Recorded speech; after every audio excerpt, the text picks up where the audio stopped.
میرا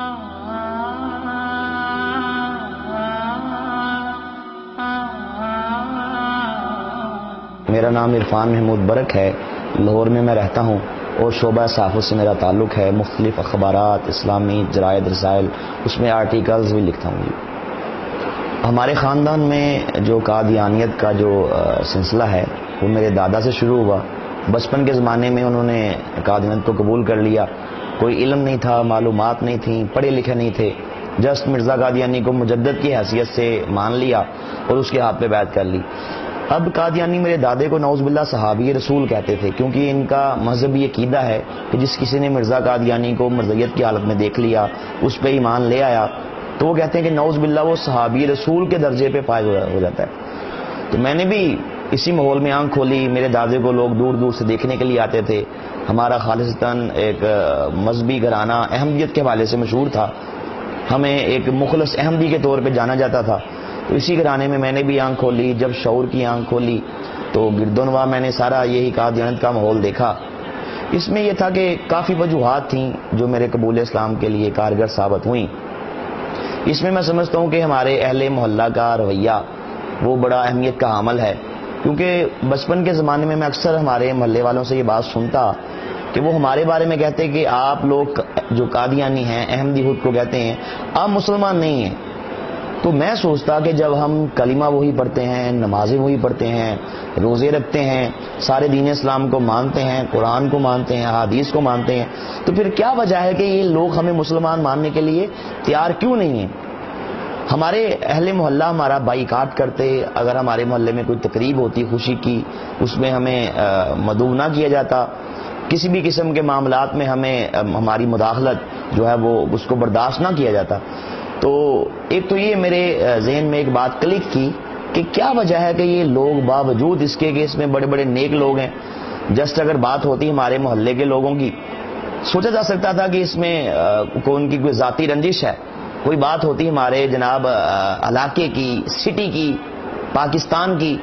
لیکن جب میں نے اس پہ تحقیقات کی تو پتہ یہ چلا کہ صرف ہمارے پاکستان کے علمائی مرزائیوں کو کافر نہیں کہتے، بلکہ پوری دنیا کے تمام علماء بشمول امام کعبہ مسجد نبوی شریف کے جو امام ہیں، غرض کہ پوری دنیا کے تمام مسلمان قادیانیوں کو مسلمان نہیں سمجھتے اور انہیں کافر سمجھتے ہیں۔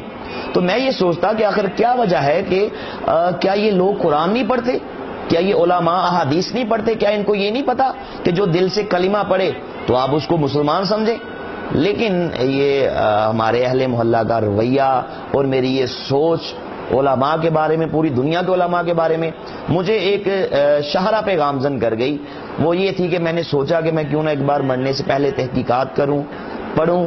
مرزائیت کی حقیقت کیا ہے۔ میں جسٹ خود کو اس لیے قادیانی کہتا ہوں، احمدی کہتا ہوں کہ میرے گھر والے اگر وہ ہندو ہوتے تو میں بھی بتوں کو رام رام کرتا، اگر وہ عیسائی ہوتے میرے گلے میں بھی سلیب ہوتی، وہ سکھ ہوتے میرا مذہب بھی سکھزم سے ہوتا۔ تو مجھے ایک بار پڑھنا چاہیے، تحقیقات کرنی چاہیے، دیکھنا چاہیے اصل حقائق کیا ہیں۔ تو الحمدللہ یہی سوچ جو تھی مجھے اس طرف لے گئی، تحقیقات کی شاہراہ پہ میں گامزن ہو گیا۔ میں نے اس سلسلے میں چناب نگر سابقہ ربوہ سے قادیانیوں کی ساری بکس منگوائیں، ان میں مرزا قادیانی کی اپنی بکس تھیں۔ یہاں میں یہ بھی عرض کرنا چاہتا ہوں، میں قادیانیوں کو ایک میسج بھی دینا چاہتا ہوں اسی اپنے قبول اسلام کے اس واقعے کے اندر ہی، کہ انبیاء علیہ السلام کتابیں نہیں لکھتے۔ 1,24,000 کم و بیش انبیاء علیہ السلام جتنے بھی دنیا میں تشریف لائے، کسی نبی نے کتاب نہیں لکھی، بلکہ انبیاء پہ تو کتابیں اسمان سے نازل کی جاتی ہیں اللہ پاک کی طرف سے، خود سے انبیاء رائٹر نہیں ہوتے۔ تو اگر کوئی قادیانی میری بات یہ سن رہا ہے تو میں اسے دعوت اسلام دینا چاہتا ہوں کہ مرزا قادیانی نے اپنی زندگی کے اندر 84 کتابیں لکھی ہیں جن کو مرزائیوں نے روحانی خزائن کے نام سے پرنٹ کی ہے۔ تو خیر میں نے ان کتابوں کو پڑھا، دیگر جو قادیانیت کی جو بنیادی کتابیں ہیں ان کو پڑھا، تو ان کو پڑھنے کے بعد اس نتیجے پہ پہنچا کہ اس کائنات کے اندر یہ سب سے بڑا کفر ہے،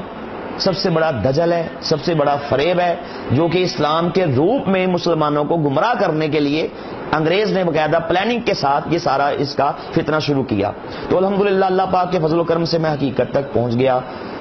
اللہ پاک کا مجھ پہ خاص ایک فضل و کرم ہوا، اور میں سمجھتا ہوں کہ میرے قبول اسلام کے حوالے سے در حقیقت جو بیس تھی، بنیاد تھی، وہ میرے بچپن کے زمانے میں دیکھا وہ مبارک خواب تھی کہ جس خواب کے وسیلے سے رب کائنات نے میری آنکھیں کھولی۔ تو میں سمجھتا ہوں کہ وہ بھی آپ کے سامنے میں عرض کروں کہ وہ خواب میں نے کیا دیکھا۔ اس کے بعد میری کیا فیلنگز تھیں. میں نے بچپن کے زمانے میں دیکھا کہ نبی پاک صلی اللہ علیہ وسلم ہمارے محلے میں تشریف لاتے ہیں تو پیارے آقا کے مبارک ہاتھوں میں ایک پھلوں کا تھال پکڑا ہوتا ہے, اس میں بہت سے پھل ہوتے ہیں. تو نبی پاک صلی اللہ علیہ وسلم آپ پھل تقسیم فرما رہے ہیں, لیکن جب آپ تقسیم فرماتے فرماتے ہماری گلی میں تشریف لاتے ہیں تو پیارے آقا صلی اللہ علیہ وسلم ایک مرزائیوں کے مکان سے پچھلے مکان کے پاس رک جاتے ہیں, آگے تشریف نہیں لاتے, قادیانیوں کے گھر میں نہیں جاتے, ان کو پھل نہیں دیتے. میں سارا منظر دیکھتا ہوں, پریشان ہو جاتا ہوں کہ سرکار آگے تشریف کیوں نہیں لا رہے. لیکن جیسے ہی میرے کریم آقا صلی اللہ علیہ وسلم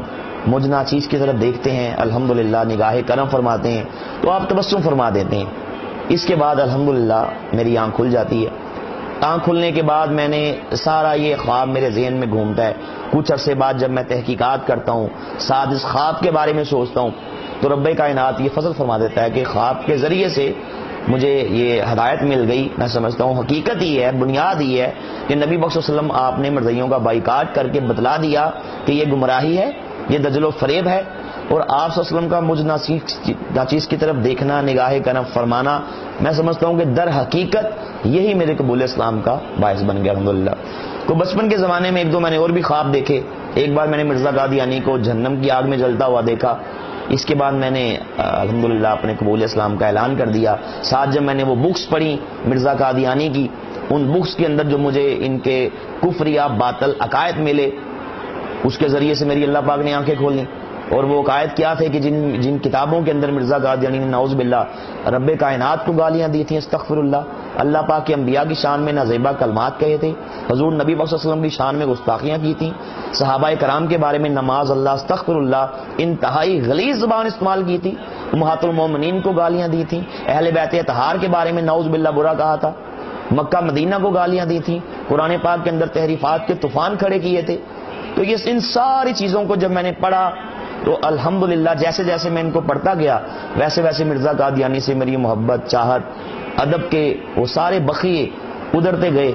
اور آخر ایک دن وہ مبارک دن آیا کہ الحمدللہ یہ سارے تعلق, یہ سارے ادب کچے دھاگے کی طرح ٹوٹ گئے اور میں نے مرزا قادیانی کذاب پہ لانتے بھیجی اور الحمدللہ سچے دین اسلام کو میں نے قبول کر لیا. جب میں نے اسلام قبول کیا تو اس کے بعد مجھے ایک فکر تھی, جستجو تھی, اور وہ یہ تھی کہ جو ہمارے گھر والے ہیں, جیسا کہ میرے دادا ابو نے اس کو قبول کیا, اس کے بعد جو ہماری ساری فیملی تھی, خاندان, وہ ایک بھیڑ چال چلتے ہوئے, نہ کسی نے کچھ دیکھا نہ کسی نے کچھ سوچا, وہ اس مرزیت کے اندھے کنویں میں گرتے چلے گئے. تو مجھے یہ فکر تھی کہ میں ان کو کسی طرح سمجھاؤں, ان کو میں قائل کروں, دلائل سے ان کو بتاؤں کہ آپ لوگ گمراہ ہو چکے ہیں, اور آپ کا اگر آپ اسی میں گمراہی میں آپ کی موت ہو گئی تو ٹھکانہ جہنم ہے, جہاں پہ آپ کو کوئی نہیں نکال سکتا, کائنات کی کوئی طاقت, کوئی دولت آپ کو وہاں سے نہیں نکال سکتی. تو یہ فکر تھی کہ کسی طرح میرے پیارے, میرے گھر والے, میرے اپنے وہ جہنم کی آگ میں نہ چلے جائیں. اسی فکر کی وجہ سے میں نے الحمدللہ ان تک دعوت پہنچائی, اسلام کی میں نے ان کو تبلیغ کی, انہیں بتایا کہ جس کو آپ امام مہدی سمجھتے ہیں, مسیح موت خیال کرتے ہیں, ذلی بروزی نبی مانتے ہیں, وہ کائنات کا بدترین کافر تھا, اس کی کیا عادات تھیں, اس کے کیا عقائد تھے, وہ کیا کچھ کہتا رہا, وہ امام مہدی نہیں تھا, وہ مسیح موعود نہیں تھا, وہ ذلی بروزی نبی نہیں تھا, بلکہ وہ سب سے بڑا جھوٹا تھا, کذاب تھا. تو الحمدللہ میں نے اسی فکر کے تحت ان تک جب یہ میسج کنوے کیا تو اللہ پاک کا بڑا احسان ہوا, فضل و کرم ہوا کہ میری پیاری والدہ محترمہ مرحومہ, خدا غریق رحمت کرے, کہ آپ نے اپنی وفات سے 1.5 ماہ قبل الحمدللہ آپ نے باقاعدہ مرزیت پہ لانتے بھیجی اور آپ نے اسلام قبول کر لیا. اس کے بعد میرے 2 بھائی الحمدللہ ان تک میں نے اپنا میسج کنوے کیا. اللہ پاک کا فضل و کرم ہوا کہ وہ ود فیملیز الحمدللہ انہوں نے بھی مرزیت سے توبہ کی اور انہوں نے بھی اسلام قبول کر لیا. اس کے بعد میں نے ایک تہیہ کر لیا, جب سے میں نے اسلام قبول کیا اس دن سے لے کے کہ میں نے مرتے دم تک ختم نبوت کا کام کرنا ہے, اور اس اہم مقصد کے لیے میں نے, اگر جان جاتی ہے تو کوئی پرواہ نہیں ہے, مال جاتا ہے تو کوئی پرواہ نہیں ہے, ٹائم جاتا ہے تو کوئی پرواہ نہیں ہے. الحمدللہ اللہ پاک نے مجھے اس کا یہ ثمر دیا کہ اللہ پاک کے خاص فضل و کرم سے اب تک 150 سے زیادہ قادیانی الحمدللہ میری دعوت کے بعد انہوں نے مرزیت پہ لانتے بھیجی اور سچے دین اسلام کو انہوں نے قبول کر لیا. میری والدہ نے الحمدللہ اپنے قبول اسلام کے بعد مجھے یہ وصیت کی تھی کہ اگر میں مر جاؤں تو کوئی قادیانی میرا جنازہ نہ پڑھے. میں مسلمان ہوں, مجھے الحمدللہ مسلمانوں کے قبرستان میں دفن کیا جائے, اور جو جنازہ ہے مسلمان عالم دین پڑھے اور مسلمان پڑھیں. تو ان کی وصیت کے مطابق جب ان کی ڈیتھ ہوئی تو میں نے گھر میں بات کی، ساری برادری ہماری اکٹھی ہو گئی، ایک طرف سارے رشتہ دار تھے قادیانی، تو لیکن میں نے اپنے والد صاحب سے کہہ دیا کہ آپ لوگ مسلمان نہیں ہیں اور یہ شرعی مسئلہ ہے کہ کوئی بھی قادیانی کسی مسلمان کا جنازہ نہیں پڑھ سکتا، اور میری والدہ کی یہ وصیت ہے اس لیے آپ جنازہ نہیں پڑھ سکتے۔ خیر انہوں نے کافی زور لگانے کی کوشش کی، قادیانی بلوا لیے، قادیانی گنڈے آ گئے، اللہ کا فضل ہوا میں نے مسلمان دوستوں کو بلایا، علماء کرام تشریف لائے، تو الحمدللہ ہم نے باقاعدہ میری والدہ کا جنازہ ان سے چھینا، ایک مسلمان عالم دین نے ان کا جنازہ پڑھایا اور مسلمانوں کے قبرستان کے اندر ان کی وصیت کے مطابق الحمدللہ ان کو دفن کیا گیا۔ اسلام قبول کرنے کے بعد میرے گھر والوں کو میرا یہ قبول اسلام کا اعلان بڑا گراں گزرا۔ اب اس مقصد کے حل کے لیے انہوں نے شہر کے بڑے بڑے قادیانیوں کے مربی قادیانیوں کے مبلغ کو کہا جاتا ہے، تو ان کو بلانا شروع کر دیا کہ وہ مجھے گھر آ کے سمجھاتے کہ نعوذ باللہ دنیا کے اندر صرف ایک ہی دین سچا ہے اور وہ احمدیت ہے، باقی سب گمراہی ہے۔ تو اللہ پاک کے فضل و کرم سے ان کے بڑے بڑے قادیانیوں کے مبلغ آئے، ان کے مربی آئے، لیکن چونکہ میری تیاری تھی، میں نے اس کو پڑھا ہوا تھا، تو میرے سامنے ان کا کوئی بس نہ چلتا۔ اس میں ایک میں بڑا ہی دلچسپ واقعہ آپ کے سامنے عرض کرنا چاہتا ہوں کہ ایک بار میرے والد صاحب شہر لاہور کے سب سے بڑے ان کے مربی ان کو بلا کے لے آئے کہ اس سے بات کر کے دیکھو یہ تمہیں بتائے گا کہ ہماری جو احمدیت ہے یہ سچ ہے اور باقی سب گمراہی ہے۔ تو جب ہمارے گھر میں آ کے وہ بیٹھ گیا، میں نے کہا میری بھی شرط ہے کہ گھر کے باقی افراد بھی ہماری گفتگو کو سنیں گے۔ انہوں نے کہا ٹھیک ہے، یہ تو بڑی اچھی بات ہے۔ جب میں نے مربی سے گفتگو شروع کی تو میں نے اس سے سوال کیا، میں نے کہا مجھے ایک بات بتائیے گا کہ کیا آپ کبھی تھیٹر دیکھنے گئے ہیں؟ کہتا جی تھیٹر دیکھنے تو آوارہ قسم کے لوگ جاتے ہیں، فاسق قسم کے لوگ جاتے ہیں، فاجر قسم کے لوگ جاتے ہیں، لچے لفنگے بدماش عیاش قسم کے لوگ جاتے ہیں، شرفاء وہاں پہ نہیں جاتے، نیک لوگ وہاں پہ نہیں جاتے، متقی لوگ نہیں جاتے۔ جب میں نے اس کی یہ بات سنی تو میں جڑ سے اٹھا، میرے پاس کتاب تھی، قادیانیوں کی بڑی مشہور کتاب ہے، اس کا نام ہے ذکر حبیب، لکھنے والا ہے مفتی محمد صادق جو مرزا قادیانی کا قریبی مرید تھا اور جس کو نعوذ باللہ قادیانی صحابی رسول کہتے ہیں۔ وہ میں کتاب اٹھا کے لے آیا، میں نے کہا جی مربی صاحب بتائیے گا یہ کتاب آپ کی ہے؟ انہوں نے کہا جی ہماری ہے۔ لکھنے والا مرزا صاحب کا مرید ہے؟ کہتے جی مرید ہے۔ آپ کے چندوں سے پرنٹ ہوئی ہے؟ جی ہم نے پرنٹ کی ہے۔ میں نے کہا اس کے اندر صفحہ 18 میں نے کھول کے پڑھنا شروع کیا، اس میں لکھا ہوا تھا، مفتی محمد صادق کہتا ہے کہ ایک بار میں تھیٹر چلا گیا جو مکان کے قریب ہی تھا اور تماشا ختم ہونے پر 2 بجے رات کو واپس آیا۔ صبح منشی ظفر احمد صاحب یہ بھی قادیانی، انہوں نے مجھے دیکھ لیا جب موجودگی میں، کہا کہ اچھا مرزا صاحب کے مرید بھی ہو، تھیٹر بھی جاتے ہو، تمہاری مرزا صاحب کے پاس جا کے شکایت کروں گا۔ آگے لکھا کہ جب وہ مرزا صاحب کے پاس پہنچا، جا کے شکایت کی کہ مفتی صاحب رات کو تھیٹر چلے گئے تھے۔ اب منشی ظفر احمد کا تو یہ نقطہ نگاہ تھا کہ یہ غلط اس نے کیا، لیکن آگے وہ کہتا ہے کہ مرزا صاحب نے جب سنا تو آپ نے فرمایا کہ ایک بار تو ہم بھی گئے تھے۔ میں نے مربی سے سوال کیا کہ مربی صاحب آپ نے کہا کہ تھیٹر دیکھنے آوارہ لوگ جاتے ہیں، تو آپ کا مرزا قادیانی پھر آپ نے خود ہی کہہ دیا آوارہ ہے، تھیٹر دیکھنے متقی لوگ نہیں جاتے، پھر آپ نے خود ہی کہہ دیا کہ آپ کی مرزا صاحب متقی نہیں ہے۔ اب کجا کہ میری وہ اس بات کا جواب دیتا، اس نے ایک چھوٹی سی بات کی کہ جی آپ آگے پڑھیں، آگے لکھا ہوا ہے کہ تاکہ معلوم ہو کہ وہاں پہ کیا ہوتا ہے۔ ان کا آپ نے درمیان کی بارہ لے لی، آگے پیچھے سے نہیں پڑھا۔ میں نے کہا مربی صاحب مجھے ایک بات بتائیے گا معذرت کے ساتھ، میں آپ کے سر پہ 100 جوتے مارتا ہوں تو آپ کہیں گے یہ کیا؟ میں کہوں گا مربی صاحب تاکہ معلوم ہو کیا ہوتا ہے، دنیا کے سارے چور چوری کریں، جج کے سامنے پیش ہوں، کہیں چوری کی، کہیں جی کی، تاکہ معلوم ہو کیا ہوتا ہے۔ کوئی شخص کسی کو ناحق قتل کر دے، پوچھے جج کیوں کیا، کہے تاکہ معلوم ہو کیا ہوتا ہے۔ دنیا کا سارا نظام بھی خراب ہو جائے گا نا اس طرح۔ تو میں نے کہا یہ تو کوئی آپ کی دلیل نہیں، جب اللہ اس کے رسول نے روک دیا ایسی جگہوں کے پاس بھی نہیں جانا، تم جس کو نبی مانتے ہو وہ پھر کیوں گیا؟ تو اللہ کے فضل سے وہ وہاں سے بھاگا۔ الحمدللہ اس کا ہمارے گھر میں بڑا اثر ہوا، ہلچل پیدا ہو گئی، ہمارے گھر کے باقی افراد سوچنے پہ مجبور ہو گئے۔ لیکن یہ تھا کہ ساتھ ساتھ میرے باپ نے مجھے ایک طرف سے تو یہ ذہنی ٹارچر یہ کیا، ساتھ ساتھ قتل کی دھمکیاں، جائیداد سے آگ کرنے کی دھمکیاں، گھر سے نکالے جانے کی دھمکیاں، سائیکل چھین لی، کالج کی فیس روک لی، غرض کے جتنے بھی وہ اپنی طرف سے ری ایکشن کر سکتا تھا انہوں نے کیا، کہ ان کی کوشش تھی کہ کسی طرح یہ دوبارہ قادیانی ہو جائے۔ میرے قبول اسلام کے بعد اللہ پاک نے مجھ سے کام لیا کہ الحمدللہ میں نے قادیانی مذہب کے بارے میں، مرزا قادیانی کی عادات کے بارے میں، مرزا قادیانی کی گھٹیا حرکات کے بارے میں، اس کے باطل نظریات و عقائد کے بارے میں ایک کتاب لکھی، ایک بڑے ہی اچھوتے ٹاپک پہ منفرد انداز میں. کتاب کا نام ہے قادیانیت، اسلام اور سائنس کے پٹہرے میں. الحمدللہ اس کتاب کے اندر میں نے ایک نیا رخ، اس پہلو نئے رخ سے اس پہ میں نے کام کیا، نئے انداز سے میں نے کام کیا کہ میں نے اللہ پاک کے کلام سے، قرآن پاک سے، احادیث رسول سے، ماڈرن سائنس سے، عقل انسانی سے، لاجک سے، بڑے بڑے نفسیات کے ماہرین ان کی تحقیقات سے اور قادیانی کتب کے ریفرنسز سے یہ بات ثابت کی کہ قادیانی جس کو اللہ کا نبی مانتے ہیں، رسول مانتے ہیں، میں نے بکس کے اندر باقاعدہ یہ بات ثابت کی ان بکس کے ذریعے سے، اپنی بک کے اندر الحمدللہ، کہ مرزا قادیانی کو ایک شریف انسان کہنا بھی شرافت کی توہین ہے.